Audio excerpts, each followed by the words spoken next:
Thank you, and I'll thank Ms. DeGette for that information. That was, wow.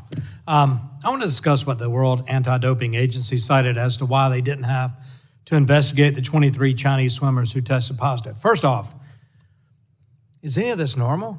I mean, if you worked at WADA and one day you get over 20 positive tests, all from one country, in this case, China, in a 1-week span, is that a normal day at the office? Or would this have raised an eyebrow or two? Mr. Phelps? It does raise an eyebrow because I think for 3 years, nobody said anything about it, right? So that's kind of bizarre. I mean, do I believe there is doping in sports? Of course. I mean, you've heard me say, I don't believe I've ever competed in a clean field. So I think there is doping across the board, but I don't know. It's not normal, and it absolutely should have raised the reddest of all flags to the tallest of all 20 from one country in 1 week. Absolutely, particularly for this drug that less than 9 months earlier, they met with a whistleblower who defected from China, who they found credible, told them that they were giving low levels and undetectable levels of this very drug to their athletes to cheat. Wow. So how that didn't result in an immediate investigation, immediate grabbing of that case to be prosecuted effectively is why we're here. Yeah. And why we need answers. That's why we're here, Mr. Phelps. Is it still the same where if one delegation has 4 drug tests, they skip the next Olympics? Is that right? Depending on the sport, but okay.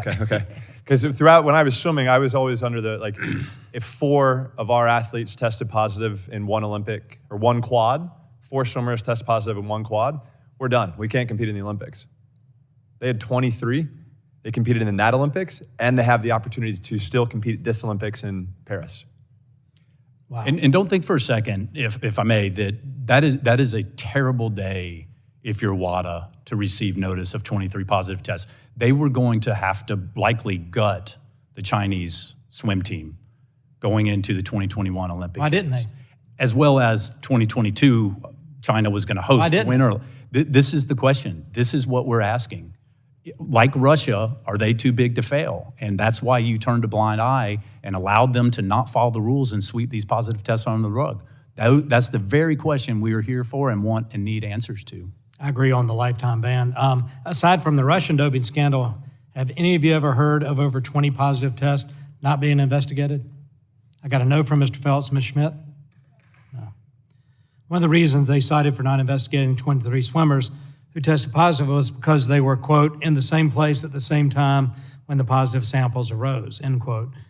Can each of you tell me if that is a good excuse not to investigate over 20 cases? Listen, in our Lance Armstrong case, the team stayed together so that they could dope together. They rode a bus together so they could do blood transfusions together. The fact that they all stayed at the same hotel and all tested positive is not a fact that is consistent with not doping. It's a fact consistent with intentional doping. Team that travels together, dopes together. Would COVID-19 restrictions have prevented the World Anti-Doping Agency from effectively and thoroughly investigating these positive tests? I would just say 3,500 athletes in February of 2022, so just a few months later, came into Beijing and competed in the Winter Olympic Games without any problem. They could have easily gone in 2 or 3 people to interview. They could have done Zoom interviews. So it's not an excuse. Athletes don't want an excuse that COVID prevented them from lifting a finger. They didn't even open a factual investigation. They've acknowledged that. And COVID and the fact that it might have been difficult to get into China during that time because everywhere was difficult to get into is not a valid excuse that answers the questions for why athletes weren't held to the same rules. Yeah. I'm a former athlete, and I want a level playing field as you do.